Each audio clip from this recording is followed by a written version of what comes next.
사무엘상 20장 1절부터 4절까지의 말씀입니다.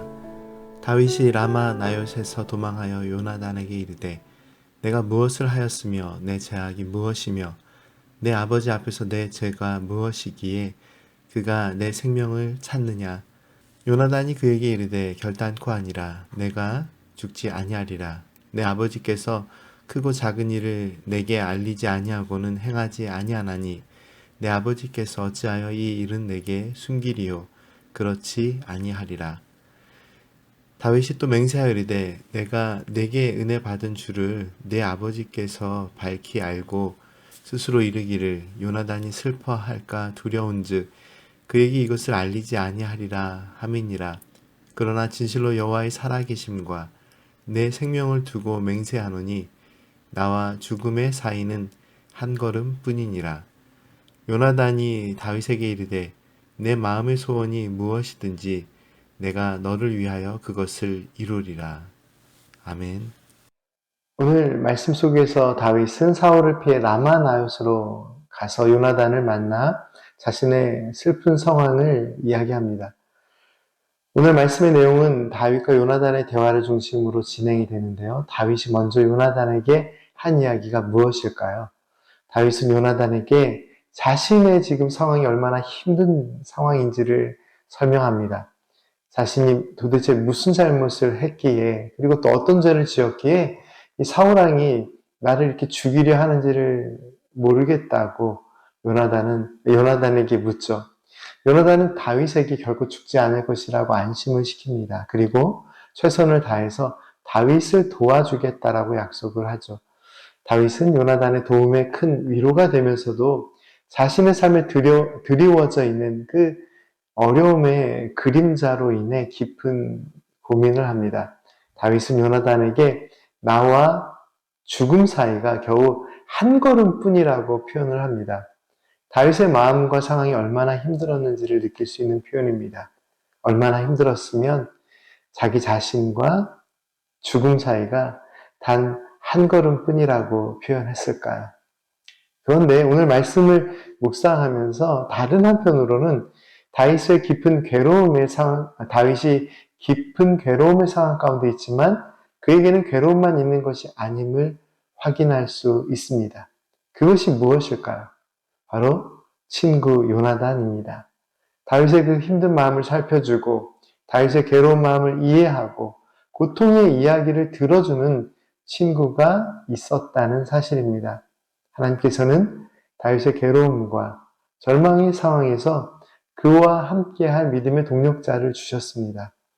하나님께서 주신 인생을 살아가며 모든 것이 막혀 있는 듯 그렇게 느껴지는 순간들이 우리에게 있지 않습니까? 모든 것이 절망으로 느껴지는 순간들이 있을 수 있습니다. 하지만 그 순간 주위를 돌아보십시오. 하나님의 예비하심과 또 하나님께서 준비하신 놀라운 일들이 있음을 우리는 확인하게 될 것입니다. 괴롭고 힘든 인생길이라 하지만 사랑하는 가족을 주시고 사랑하는 부모님과 또한 사랑하는 자녀들, 좋은 친구들, 좋은 동력자들을 주신 하나님의 은혜가 있습니다. 하나님은 다윗에게 그를 위로해 줄 요나단이라는 좋은 친구를 그리고 동력자를 주셨습니다. 오늘 생명의 삶 본문 말씀은 11절까지의 말씀인데요. 그 중에서 먼저 제가 4절까지의 말씀을 읽었습니다. 5절부터 이어지는 말씀의 내용은 다윗이 요나단과 함께 사울의 생각을 파악하기 위한 계획에 대해 설명하고 있습니다. 간단히 그 내용도 설명을 드리면 매월 첫째 날에는 하나님께 제사를 드리고 나서 사울왕은 신하들과 함께 만찬을 나눴습니다. 다윗도 그 자리에 참석을 해야 했지만 다윗은 숨어 있겠다고 합니다. 그리고 사울이 다윗이 없다는 것을 눈치채면 다윗이 잠시 고향 베들레헴으로 간다고 말해달라고 요나단에게 부탁을 하죠. 이때 만일 사울이 잘했다고 하면 다윗은 자신이 무사할 것이라고 설명하고 만약 사울이 화를 내면 사울이 다윗을 해칠 생각이 있었는데 뜻대로 되지 못한 것으로 알겠다라고 요나단에게 이야기를 합니다. 이러한 계획에 대한 요나단의 대답은 9절 말씀에 기록되어 있습니다. 9절 말씀을 함께 읽어볼까요? 요나단이 이르되 이 일이 결코 내게 일어나지 아니하리라. 내 아버지께서 너를 해치려 확실히 결심한 줄 알면 내가 내게 와서 그것을 내게 이르지 아니하겠느냐 하니.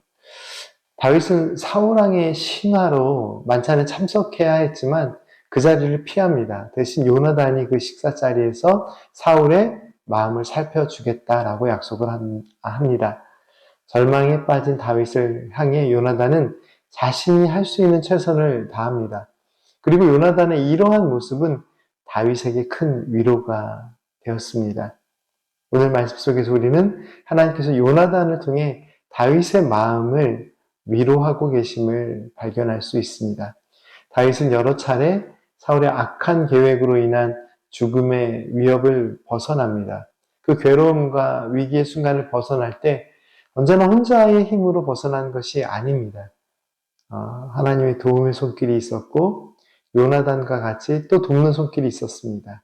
늘 하나님의 도우심이 있었기에 다윗은 그 모든 어려움들을 이겨낼 수 있었습니다. 하나님의 도우심을 구하고 하나님의 다스리심을 의지하는 믿음이 우리에게도 필요합니다. 그리고 오늘 말씀을 묵상하면서 한 가지 더 나누고 싶은 내용이 있습니다. 요나단은 다윗을 돕기 위한 마음으로 먼저 다윗의 상황을 이해하고 그의 이야기를 들어줍니다. 그를 설득하기 위해 또한 자신의 어떤 생각을 그에게 이야기하기 위해 어떤 교훈적인 이야기들을 줄줄 나열하지도 않습니다. 대신 자신이 할 수 있는 일들을 통해서 최대한 도움을 주려고 하였고 또한 다윗의 말과 생각과 계획에 마음의 귀를 기울이고 그의 소리를 들어 주었습니다. 성도의 교제 가운데 우리는 어떠한 도움을 줄 수 있을까요? 오늘 말씀을 묵상하면서 어려움에 처해 있는 지체들을 위해 하나님께서는 나 자신이 무엇을 하기 원하시는지를 한번 깊이 생각해 보는 그런 은혜의 기회가 되면 어떨까요? 고난과 환난 가운데 낙심하는 지체들의 이야기를 들어주는 것만으로도 때로는 큰 힘과 위로를 전해줄 수 있습니다. 주님의 긍휼하신 그 마음으로 어려움에 빠진 성도들을 돌아보고 서로 기도하는 믿음의 공동체, 또 은혜의 가정이 되기를 간절히 소망합니다. 함께 기도드리겠습니다. 은혜의 하나님, 다윗의 어려움 속에 지켜주시고 큰 위로를 주신 하나님의 인도하심이 저희들의 삶 속에도 언제나 함께 하심에 믿음으로 감사의 고백을 드립니다. 또한 요나단의 모습을 통해 성도의 교제 가운데 있어야 할 신실한 삶의 모습을 보게 하시니 감사드립니다. 하나님께서 주신 가정과 교회 공동체 안에서 저희들도 주님의 마음으로 위로하고 사랑으로 섬길 수 있는 믿음의 삶을 살게 하옵소서. 예수님의 이름으로 기도드립니다. 아멘.